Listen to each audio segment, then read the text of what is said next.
तो hello everyone, कैसे हो आप लोग। तो आज हम पिछले टर्न पे हमने करा था रेजिस्टेंस को। ठीक है कि भाई हमने देखा था कि रेजिस्टेंस क्या होता है और रेजिस्टेंस की यूनिट क्या होती है, साथ ही साथ हमने समझा था रेजिस्टिविटी को।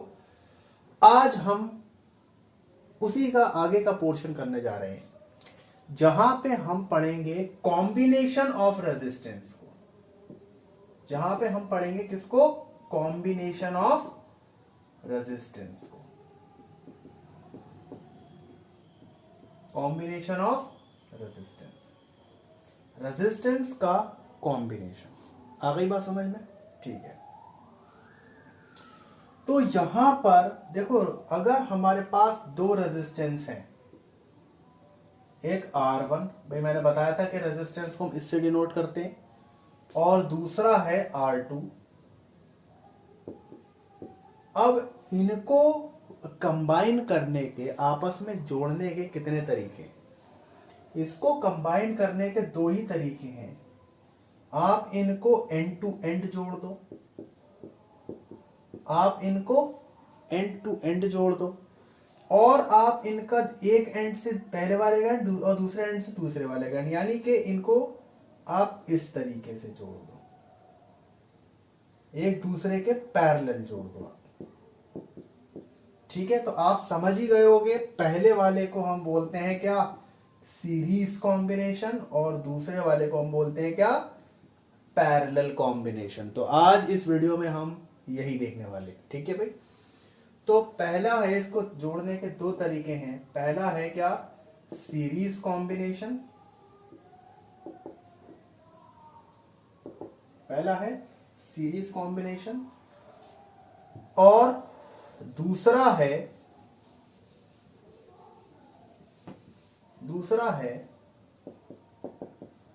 Parallel combination.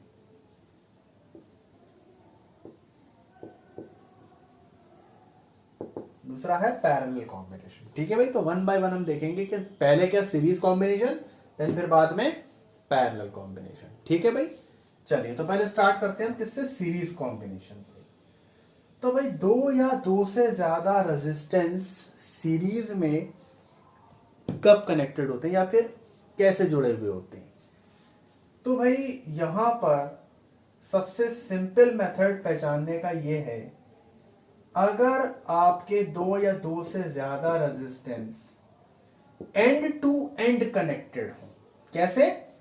And to end connected हो, तो ये कैसे माने जाते हैं? ये हमारे सीरीज कनेक्टेड माने जाते हैं। ये हमारे सीरीज कनेक्टेड माने जाते हैं। आगे बात समझ में? ठीक है। अब ये बात ये है कि एंड टू एंड देखना इतना आसान नहीं होता जब कॉम्प्लिकेटेड सर्किट हमारे सामने लाया जाता है। तो अभी हम क्या करें कि अभी हम इसमें बैटरी लगा दें।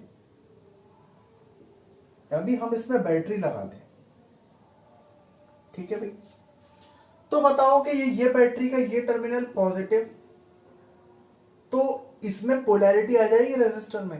पहली बात समझना कि मतलब रेजिस्टर की अपनी खुद की कोई भी पोलैरिटी नहीं होती। जब हम बैटरी लगा देंगे तो यहां का एक टर्मिनल बन गया पॉजिटिव और एक टर्मिनल बन गया नेगेटिव। अब इसका एक टर्मिनल बन गया पॉजिटिव और एक बन गया नेगेटिव, इसका बन गया पॉजिटिव और इसका बन गया नेगेटिव। इस तरीके से काम होता है। तो आप यहां पर क्या देख रहे हो कि एक रेजिस्टेंस का पॉजिटिव दूसरे के नेगेटिव से कनेक्टेड है।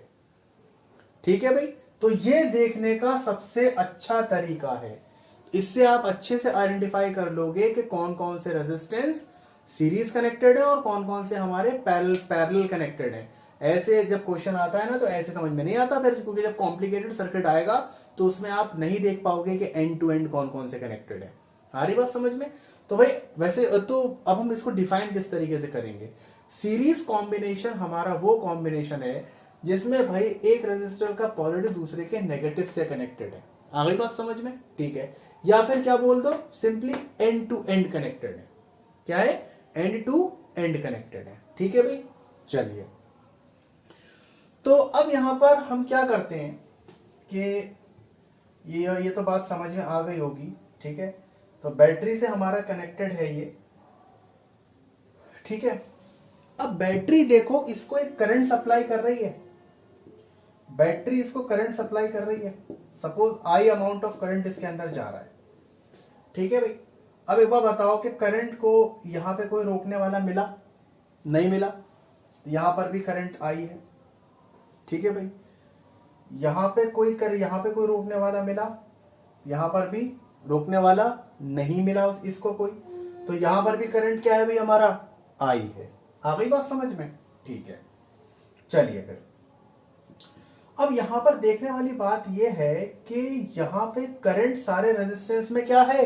सेम है, ठीक है भाई। तो ये वाला पॉइंट नोट कर लो, current is same, current is same in series combination, in series combination. Series combination में करंट सारे रेसिस्टर्स के अक्रॉस क्या होगा? सेम होगा। आ रही बात समझ में? ठीक है भाई। क्योंकि भाई क्यों सेम होगा? क्योंकि भाई करंट को कोई और डायरेक्शन मिल रहा है क्या? करंट के पास कोई दूसरा रास्ता है जाने का? सीधा ही रास्ता है, ठीक है भाई। आपको पता है कि हमेशा इलेक्ट्रिक करंट एक क्लोज पाथ पे मूव करता है, मतलब जिसको हम सर्किट कहते हैं। तो करंट के पास दूसरा रास्ता है ही नहीं ना, तो अल्टीमेटली वो सीधा ही जाएगा। तो सीधा ही जाएगा तो सब में उसकी वैल्यू क्या रहेगी? सेम रहेगी। तो भाई current is same in series combination, ये वाली बात याद रखना। अब फिर क्या होता है देखो कि यहां पर जरा हम R1 के अक्रॉस जरा पोटेंशियल डिफरेंस की मतलब कैलकुलेट करते हैं। R1 के अक्रॉस जरा हम पोटेंशियल डिफरेंस कैलकुलेट करते हैं। पोटेंशियल आएगा V is equals to I R1, क्योंकि रेजिस्टेंस की वैल्यू अलग है, आई तो सेम है लेकिन यहाँ पे रेजिस्टेंस की वैल्यू अलग है। तो यहाँ पे कुछ आया V1। तो भाई इसके अक्रॉस, मैं इसको रेड से दिखा देता हूं, इसके अक्रॉस कुछ हमारा वोल्टेज आया V1, ठीक है भाई। अब एक बार बताओ इसके अक्रॉस क्या होगा भाई पोटेंशियल? इसके अक्रॉस R2 के अक्रॉस पोटेंशियल कितना होगा? इसमें ओम्स लॉ लगाओ, V is equals to, current तो सेम रहेगा लेकिन रेजिस्टेंस की वैल्यू चेंज हो जाएगी। V is equals to I R2। अब रेजिस्टेंस चेंज हो गया तो पोटेंशियल भी चेंज हो गया, क्या आया? V2। तो इसके अक्रॉस पोटेंशियल कितना होगा? V2, ठीक है भाई। इसमें इसके अक्रॉस पोटेंशियल निकालो, कितना होगा? I R3। भाई करंट तो सेम है लेकिन रेजिस्टेंस की वैल्यू बदल जाएगी, तो यहां पर भी पोटेंशियल क्या होगा हमारा? चेंज हो जाएगा, क्या आया? V3। तो यहां पर भी कितना आ गया हमारा? V3। तो कहने का मतलब यह है कि पोटेंशियल डिफरेंस क्या होता है? सब में अलग अलग होता है। पोटेंशियल डिफरेंस सब में क्या होता है? अलग अलग होता है। तो पोटेंशियल डिफरेंस इज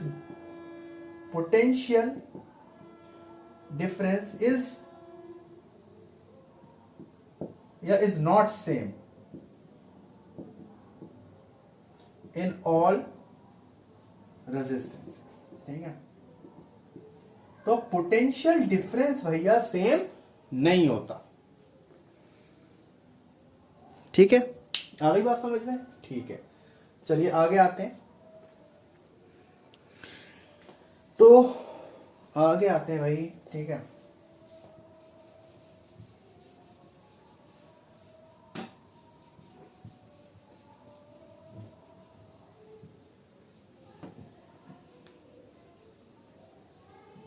आगे आइए, ठीक है।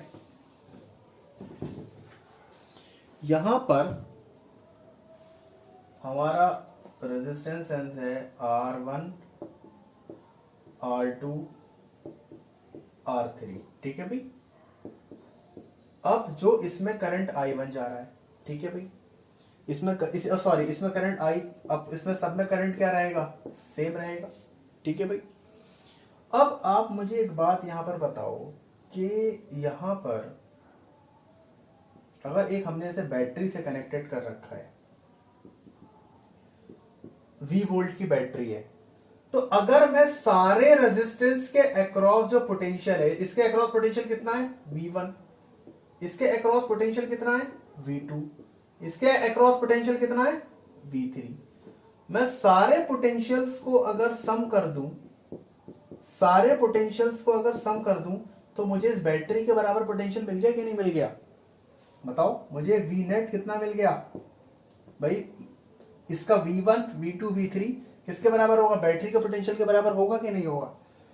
अब यहां पर V1 किसके बराबर है? I into R1 plus V2 किसके बराबर है? I into R2। V3 किसके बराबर है? I into R3। अच्छा V नेट भाई किसके बराबर होगा? भाई करंट तो ये भी इतना ही दे रहा है। V net is equal to I R net. I यहां से आपने कॉमन उठा लिया तो किसके बराबर है? R1 plus R2 plus R3 and so on. I से I कैंसिल हो गया तो ये क्या आया? ये हमारे पास इक्विवेलेंट रेजिस्टेंस का फॉर्मूला आया। तो R नेट हमारा बराबर होता है किसके? R1 plus R2 plus R3 and so on. तो ये हमारा R नेट का फॉर्मूला हमको यहां पर मिल गया। चलिए अब आते हैं पैरेलल कॉम्बिनेशन पे।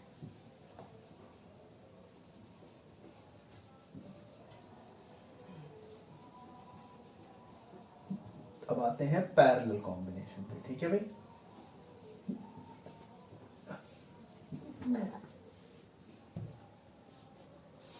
पैरेलल कॉम्बिनेशन,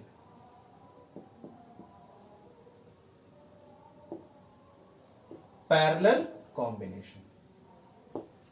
अब दो रेजिस्टेंसेस को लेते हैं R1 और R2, ठीक है? ये पैरेलली कनेक्टेड है। अब पैरेलल कैसे पहचानोगे? सपोज इसको हमने बैटरी से कनेक्ट कर दिया तो ये हमारा पॉजिटिव बन गया और ये हमारा नेगेटिव बन गया। अब ध्यान देना, जो R1 का पॉजिटिव है वो R2 का भी पॉजिटिव है और जो R1 का नेगेटिव है वो R2 का भी नेगेटिव है। मतलब पॉजिटिव पॉजिटिव से कनेक्टेड है और नेगेटिव नेगेटिव से कनेक्टेड है। तो भाई अब कंफ्यूज मत होना, अब पैरेलल पहचान लेना। अगर किसी दो रेजिस्टेंस का पॉजिटिव पॉजिटिव और नेगेटिव नेगेटिव एक साथ कनेक्टेड हो तो वो किस में माने जाएंगे? वो पैरेलल में माने जाएंगे। आ रही बात समझ में? चलिए अब यहां से हमारा I करंट सप्लाई हो रहा है, यहां से हमारा I करंट सप्लाई हो रहा है। अब ये आ गया जंक्शन। जंक्शन का मतलब क्या होता है? जहां से दो रास्ते निकलते हैं। अब यहां पे करंट के पास ऑप्शन है जाने के लिए कि ये इधर भी जाएगा और ये इधर भी जा सकता है। तो इसमें क्या होगा कि इन रेजिस्टेंस के प्रोपोर्शनल करंट अपने आप को डिवाइड कर लेगा, ठीक है? इतनी कॉम्प्लिकेटेड भाषा का उपयोग करने की जरूरत नहीं है, अब आप सीधा से समझो। ये करंट है, अब करंट को जाने के लिए दो रास्ते मिल गए तो कुछ अमाउंट ऑफ करंट I1 इस तरफ चला गया और कुछ अमाउंट ऑफ करंट I2 इस तरफ चला गया। सारी बात समझ में? आपको भी पता है कि I1 प्लस I2 का सम करोगे तो आपको नेट I मिल जाना है, ठीक है भाई? कोई दिक्कत? अच्छा, लेकिन अभी आप यहां पे जरा ओम्स लॉ लगाओ तो V is equals to I1 R1, ठीक है? अच्छा यहां पर ओम्स लॉ लगाओ आप तो क्या आएगा? V is equals to I1 I2 R2। इससे जो वोल्टेज मिलेगा, जो इससे जो वोल्टेज मिलेगा वो क्या मिलेगा?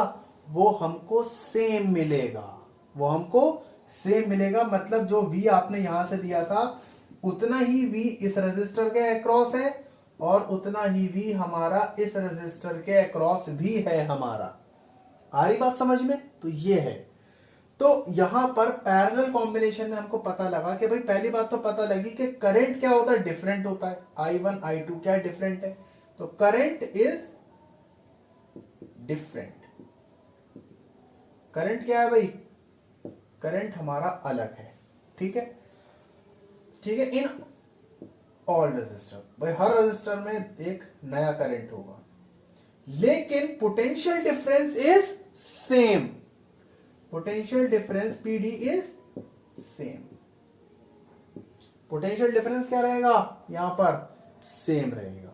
कोई दिक्कत है इसके अंदर? ठीक है, और जरा इसका डेरिवेशन देख लेते हैं। ठीक है, इसका इक्विवेलेंट रेजिस्टेंस का फॉर्मूला देख लेते हैं।